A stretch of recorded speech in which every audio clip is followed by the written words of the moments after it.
नीचे कर ले 13, 14 और फिर 18 तारीख को सेशन रहेगा, उसके ऊपर चर्चा हुई है। और महामहिम राज्यपाल महोदय का अभिभाषण होगा, उसके ऊपर चर्चा होगी, सप्लीमेंट्री विजिलेंस होगा, कुछ बिल भी होंगे। सर, अभी तक नेता प्रतिपक्ष का कुछ फाइनल नहीं हो पाया है, हालांकि हुड्डा कह रहे हैं कि 13 तारीख को ही पता लगेगा। देखिए, क्योंकि ये विपक्ष का अपना विषय है, किसको उन्होंने नॉमिनेट करना है, किसको नहीं करना है, उनका अपना विषय है। तो 3 दिन का ही सेशन रहने वाला है सर? 3 दिन का, अगर आवश्यकता पड़ेगी तो फिर देखेंगे। अभी 3 दिन का। तो कितना सही मानते हैं सर, नेता प्रतिपक्ष के बगैर सेशन जब चलता है तो विपक्ष की आवाज़ किस प्रकार से उनको उठाई जानी चाहिए थी, वो नहीं उठ पाती, या फिर जो मुद्दे उठाए जाने चाहिए थे वो नहीं उठ पाते? विपक्ष अपना भूमिका नहीं देखिए, ऐसा क्योंकि उनका विषय है, मैंने कहा है कि ये हमारा विषय नहीं है, ये विपक्ष का उनका अपना इंटरनल मामला है। वो किसको नॉमिनेट करेंगे, किसको नहीं करेंगे, जो भी आएगा उसका। सर, विपक्ष की ओर से कहा भी गया कि आगे बढ़ाया जाए, क्योंकि कई बार ये कहा जाता है कि सेशन जो है वो कम समय है और उनके जो मुद्दे हैं वो नहीं। देखिए, जितना बिजनेस है उसी बिजनेस के अनुसार ही हाउस चलेगा। हाँ।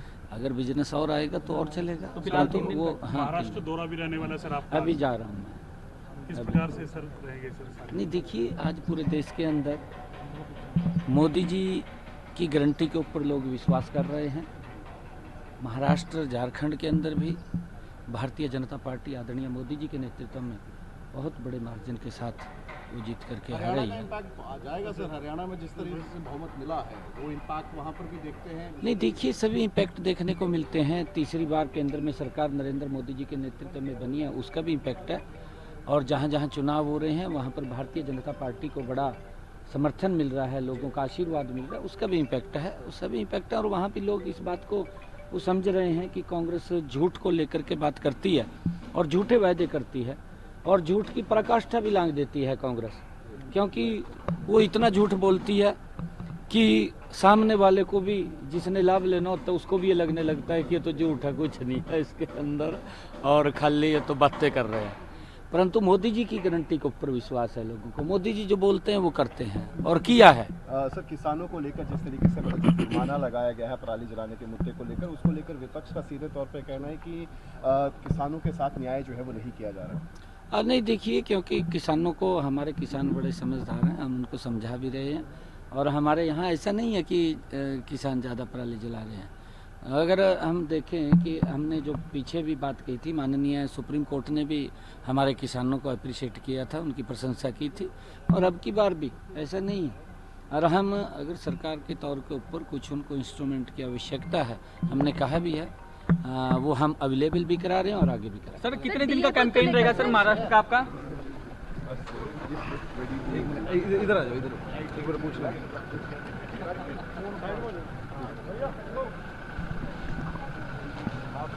सर, नहीं जा रहे हम, वहाँ नहीं जा रहे सर।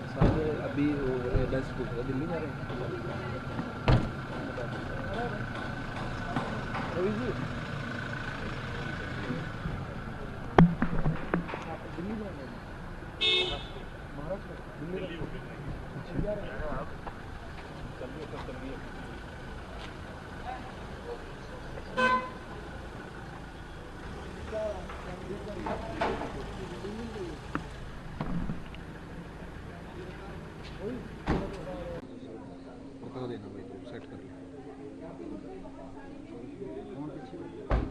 पीछे को लो जी, अब ठीक है। मैम, आज बीएससी की मीटिंग हुई, क्या कुछ कहेंगे, किस तरीके से देखते हैं? देखिए, बीएससी की मीटिंग हुई है, 3 दिन का विधानसभा का सत्र बुलाया गया है। 13 तारीख, 14 तारीख, 15, 16 और 17 की छुट्टी है, फिर 18 तारीख। 13 तारीख को महामहिम राज्यपाल महोदय का अभिभाषण, और पहले ये था कि उसी दिन वोट ऑफ थैंक्स। तो हमने यही बात कही है, मुख्यमंत्री जी इसमें थे और स्पीकर महोदय, डिप्टी स्पीकर, सभी मेंबर्स थे। हमने कहा है क्योंकि इस बार प्रश्नकाल नहीं है, तो प्रश्नकाल ना होने की वजह से बहुत सारे हमारे जो साथी अपनी आवाज़ उठाना चाहते हैं, मुद्दों को उठाना चाहते हैं, तो गवर्नर एड्रेस की अवधि को बढ़ाकर 13 तारीख और 14 तारीख भी कर दी गई है। और 14 तारीख को जो है वोट ऑफ थैंक्स होगा। साथ ही साथ में 0 आवर के लिए भी हमने कहा है 0 आवर रहे ताकि अपने मुद्दे उठाए जा सकें। क्वेश्चन आवर नहीं है, कॉल अटेंशन भी जो है वो लगाया जाए। हमने तो कहा है 18 की बजाय अवधि को बढ़ा दिया जाए ताकि सभी को बोलने का मौका मिले। मैम क्या मुद्दे रहने वाले हैं कांग्रेस की तरफ से? देखिए मुद्दे बहुत ज़्यादा हैं, विशेष तौर से प्रदेश में टोटल इंफ्रास्ट्रक्चर की अगर मैं बात करूं, स्वास्थ्य सुविधाओं की बात करूं, शिक्षा के क्षेत्र में जो है बहुत ज़्यादा शॉर्टेज ऑफ स्टाफ है, डॉक्टर्स की कमी बहुत ज़्यादा है, रोड्स की बद से बदतर हालात जो हैं यहाँ पर हैं, और किसान हमारा लंबी लाइनों में लगा हुआ है डीएपी की खाद को लेकर, बहुत ज़्यादा किल्लत हो रही है, उसके लिए भी पूरी तरह से लड़ाई लड़ने का काम कर रहे हैं। बहुत सारे इस तरह के, और हमने जैसे कॉल अटेंशन भी लगाए हैं कि जिस प्रकार से पूरे शहर और गांव डीफेस हो चुके हैं, बैनर पोस्टर, और इससे बहुत ज़्यादा दिक्कतें हैं, आवारा बेसहारा पशु हैं, बेरोज़गारी एक मुद्दा है बहुत बड़ा, नशा एक बहुत बड़ा मुद्दा है, किसानों की फसल खरीद या जो ख़ास तौर से पानी जल भराव की वजह से उनको मुआवजा नहीं मिला है जैसे हमारे क्षेत्र में, तो ये सब तमाम मुद्दे हैं, इन पर चर्चा हम लोग चाहते हैं समय अवधि हो। इसमें सप्लीमेंट्री बजट अप्रोप्रिएशन बिल की बात कही गई है, हम चाहते हैं कि सभी साथी विधायक हैं उनके लिए ट्रेनिंग प्रोग्राम कहा गया है, केवल मात्र 1.5 दिन का है, और उम्मीद करेंगे कि आने वाले समय में हमारे ज़्यादा से ज़्यादा नए विधायकों को जो है ट्रेनिंग दी जानी चाहिए। मैम अगर बात की जाए नेता प्रतिपक्ष अभी तक नहीं है, तो ऐसे में क्या विधानसभा में विदाउट नेता प्रतिपक्ष पहुंचेगी कांग्रेस के? देखिए जैसा कि आपको पता है कि ऑलरेडी सीएलपी की मीटिंग हुई, उसके बाद ऑब्जर्वर्स को सिंगल लाइन रेजोल्यूशन करके ऑथराइज कर दिया है कांग्रेस आला कमान को, तो Congress high command will take the final call on it. 13, 14 और 18 की बैठक फाइनल हुई है। ये तो चलो सरकार ने पहले से ही अपनी तरफ से कर रखी थी। हमारा यही सुझाव रहा लगातार कि सेशन की ड्यूरेशन को बढ़ाया जाए, या तो सिटिंग बढ़ाई जाए या ड्यूरेशन बढ़ाई जाए, ताकि नए जो विधायक चुन करके आए उनको बोलने का मौका भी मिले, उनको अपनी बात रखने का भी मौका मिले और खुल करके अपनी बात रखने का मौका मिले। स्पीकर साहब ने हमें गारंटी दी है कि अब की बार हम सभी नए विधायकों को मौका देखेंगे। अब देखने वाली बात यह है कि गोली की ढाई थी या वाकई में ये बात इसको पूरा करेंगे। तो सर कौन कौन विपक्ष की तरफ से कौन मौजूद रहा, क्योंकि नेता प्रतिपक्ष भी नहीं है किस तरीके से? नेता प्रतिपक्ष तो बना ही नहीं अभी तक, मौजूद कैसे होगा? विपक्ष की तरफ से मैं था और माननीय गीता बुक्कल जी थे, और इंडिपेंडेंट्स में से सावित्री जिंदल जी थे। क्या मुद्दे लेकर बीच में रखेंगे जनता की? आज हरियाणा प्रदेश में एक बहुत अलार्मिंग जो चीज़ है, मुद्दा भी है और बहुत अलार्मिंग आंकड़ा है कि आप पिछले 10-20 साल का ट्रेंड उठा के देखेंगे, बेरोज़गारी बढ़ती जा रही है। आम तौर पर क्या होता है, किसी भी इकोनॉमी में आपको फ्लक्चुएशन दिखती है, कभी बढ़ती है कभी घटती है, लेकिन हरियाणा की जहाँ बात करते हैं वो हर साल कभी 1%, कभी आधा %, कभी 2%, हर साल बेरोज़गारी बढ़ी है।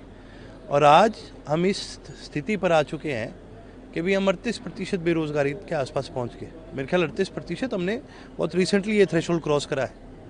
38% बेरोज़गार होना एक प्रदेश के अंदर, ये बहुत गलत आंकड़ा है, बहुत अलार्मिंग आंकड़ा है, और ये बहुत गंभीर आंकड़ा है। इस पे सबसे ज़्यादा चर्चा अगर होनी चाहिए तो इसी पे होनी चाहिए, क्योंकि बाकी सारे मुद्दे जो हैं वो रोज़गार से जुड़े हुए होते हैं। रोज़गार बढ़ेगा तो नशा भी घटेगा, रोज़गार बढ़ेगा तो क्राइम भी घटेगा, रोज़गार बढ़ेगा इकॉनमी ज़्यादा बढ़ेगी, एजुकेशन बढ़ेगा, हर चीज़ जो है वो रोज़गार से जुड़ता है। जब इंसान अपने परिवार को पालने के लिए काबिल होता है तो वो गलत राह से हटता है और सही राह पर चलता है। सर जैसे कि सेशन होगा, नेता प्रतिपक्ष अभी तक चुना नहीं गया, तो सेशन में नेता प्रतिपक्ष के बिना सेशन में चले गए किस तरीके से? ये देखने वाली चीज़ होगी। पहली बार हुआ है हाउस के इतिहास में कि एक पार्टी के पास नंबर्स है नेता प्रतिपक्ष बनाने के, पर वो बना नहीं पा रही। तो ये अपने आप आपको दर्शाता है कि भाई थप्पड़ मुक्की तो ये हो ही नहीं। बाकी मेरे को लगता है नहीं कांग्रेस के अंदर कोई प्रेम प्यार बचा है इनका आपस में। सर आखिरी सवाल, कनाडा ने फास्ट ट्रैक वीज़ा बंद कर दिया स्टूडेंट्स का, तो उनको किस तरीके की दिक्कतें आएंगी, क्या कहेंगे? देखिए ये गलत है, और ख़ास करके उन स्टूडेंट्स के लिए गलत है जिन्होंने पहले से अपनी एप्लीकेशंस कर रखी है, तैयारी कर रखी है, सारा कुछ कर लिया, तो उनके लिए एक बहुत बड़ा इशू खड़ा हो जाता है। और ये केवल और केवल कनाडा, मेरा मानना है कि जो कनाडा के प्रधानमंत्री हैं, ये केवल अपनी लोकल राजनीति के चक्कर में दो देश जिनके बड़े पुराने संबंध चलते गए हैं, भारत कनाडा के कोई नए संबंध थोड़ी है, ऐतिहासिक संबंध है, बहुत पुराने संबंध है और लगातार चलते हैं। तो ये बड़ी दुख की बात है कि आज देश की, दुनिया की राजनीति जिसको बड़ी राजनीति माना जाता है, इसके अंदर छोटी राजनीति ने जगह बना ली है। बीएससी की मीटिंग थी, हमारे माननीय स्पीकर सर और माननीय मुख्यमंत्री जी ने इस बैठक को लिया।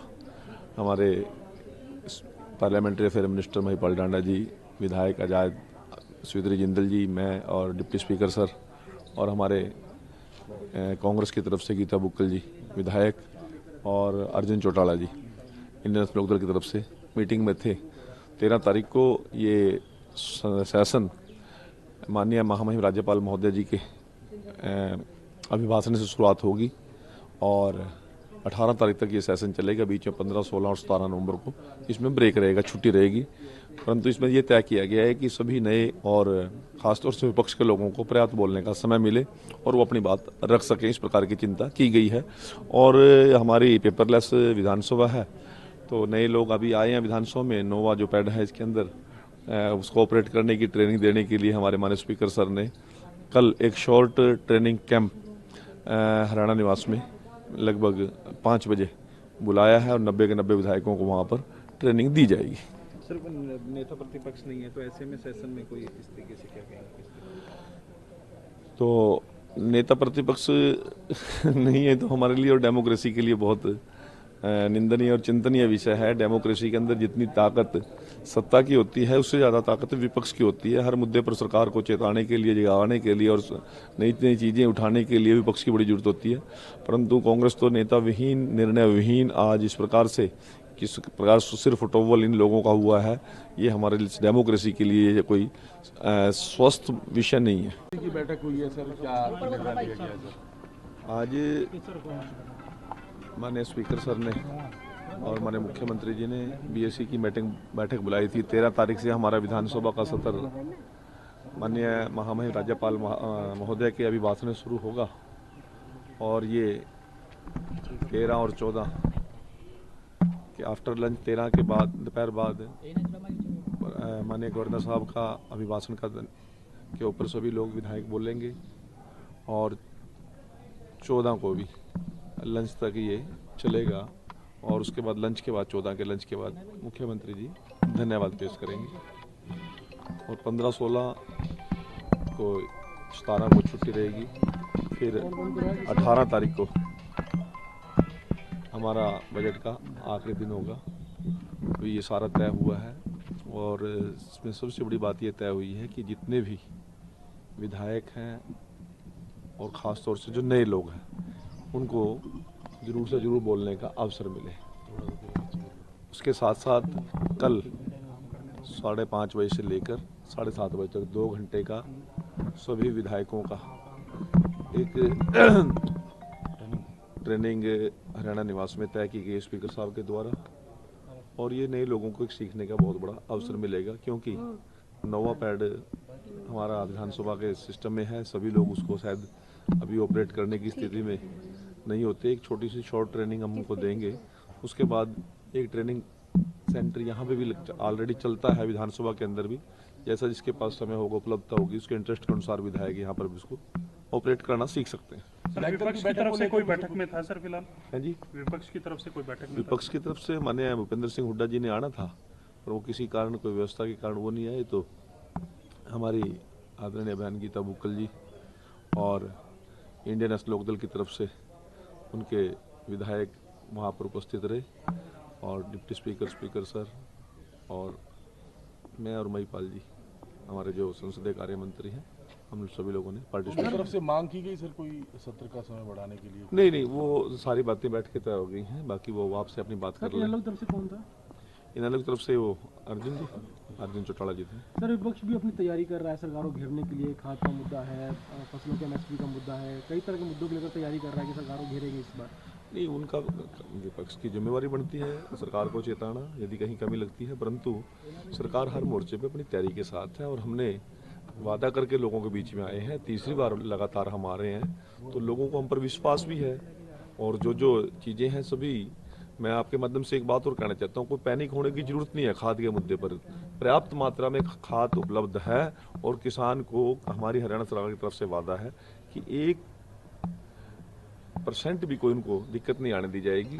कुछ लोग पैनिक पैदा कर रहे हैं पूरे किसान को मुद्दे को लेकर और ये कहीं बात मुझे लग नहीं रही कि कहीं कोई दिक्कत होगी और थोड़ी बहुत ही कोई दिक्कत थी भी, वो सारी दूर कर दी गई हैं। हमारे हर जिले में पर्याप्त खाद उपलब्ध है।